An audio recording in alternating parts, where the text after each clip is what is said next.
What's going on? I am filmmaker Justin Sulham, director of Big Bad Betty. I'm here in the EMS ambulance. This thing is amazing. And these are my emergency movie picks. Oh, that was easy. Manhunter. I am in love with this film. I'm directing a film right now called Stalking Songbird, and the mask in the film is directly inspired by this. I also think that Manhunter was responsible for the birth of Dexter. Just the way that the story was told, Bill Patterson's voiceovers and just his communication, his banter, his tone, I think inspired Dexter. Sorry, I can't stand up straight. I'm going to sit down as soon as I pick 3 movies. So movie number 1. Oh God, I could pick 10 movies right now. I love Buffy. I know I'm going to buy this. I'm going to buy Buffy. I'm going to put it on my stack. That's my stack of things I'm buying today. Empire Records. Oh my God, it doesn't get any easier than that. All right, that's going to be my second movie I'm going to talk about, but I'm going to sit while I talk about it because I could talk all day. Where's your action? I want to find action. Oh my God, you have Urban Legend. God, you got a bunch of good stuff. You're taking all my money and I love it. Let's see. Ooh, martial arts. Breakdown. I don't think many people have seen this film and you are missing out. I already have it on Blu-ray and VHS, so I'm not going to buy that. Oh, all right. Well, you just made it easy. Kill Bill 1 and Kill Bill 2. All right, now I'm going to take a seat and I'm going to talk about these movies. I probably have the most to say about Kill Bill 1 and Kill Bill 2 because I am a huge fan of Tarantino. I have a Tarantino sleeve tattoo, so I got his face on my shoulder there, which is soon to be all cut up and scarred up and operated on.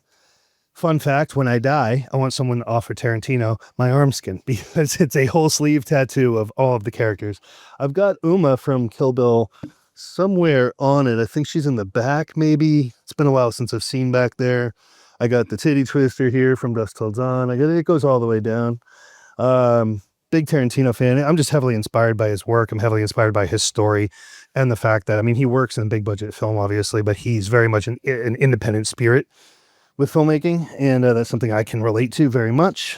Manhunter we already talked about, and Empire Records, probably my favorite film of all time. I'm hard with favorites. My favorite movie, you have my attention, I promise, but I'm just so sucked into everything that you have here. I want to buy everything on your shelves. Empire Records got me through a really hard time when I was younger. My father died. And so that film, Angus was another one. Tommy Boy was another one. These films kind of kept me sane when I was going through the grieving process. And so I've always just had this affinity for Empire Records. I love it. I feel connected to it. I think just as far as storytelling goes, it's as lighthearted and fun as it can be, but it has compelling, dramatic elements. A girl who hurts herself, her friends realize it. They want her to know that she's not alone. They want her to know that she would be missed if she passed. They hold a funeral for her while she's alive and present and a part of it. And it's awkward and it's endearing but it's a story that I think is made for people who want to become better people, if that makes any sense at all. And then again, Manhunter. Classic film, birth of Hannibal Lecter. Obviously, he was on the page in books before this, but this was the first time. Actually, there's a picture on the back of Bill Cox, and he is the face of Hannibal Lecter in this film. I just love it. So, my God, the cinematography was beautiful. Thomas Noonan was such a badass in it. He recently passed. Rest in peace. But look at that cover art. I'm a sucker for cover art, by the way. I saw, where is it? The Severed Arm. So The Severed Arm is fun cover art. I haven't seen the film at all, but I love that, 60s, 70s kind of grindhouse feel. Gruesome Twosome. That's a lot of fun. I think that cover art is a blast.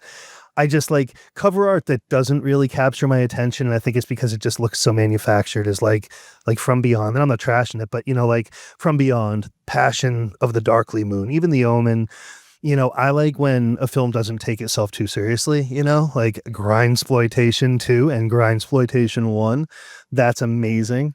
I would print those as posters and I would hang them on my wall. I love this place so much. I've wanted to come here for months and months and months and months. And finally I was able to connect with you guys and come in and talk about filmmaking. And I just like, I've got these movies here. I've got this whole pile of things I'm buying over here. And these are all movies that kind of shaped me as a filmmaker.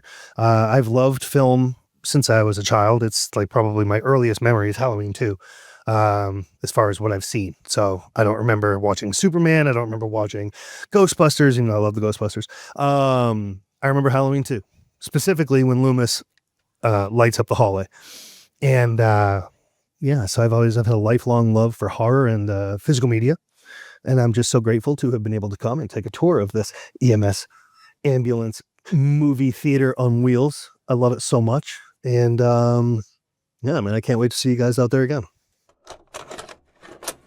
Well, slashfillstudios.com. That's my brand. Big Bad Betty. It's on Blu-ray and VHS now. Stalking Songbird. We wrap production on that tonight. And that'll be available in June for purchase on VHS and Blu-ray. And then I've got a couple of horror cons out in the Knoxville area over the summer. Slashville Studios will be there. And I hope to see you there. Thank you. Thanks, dude. That was great.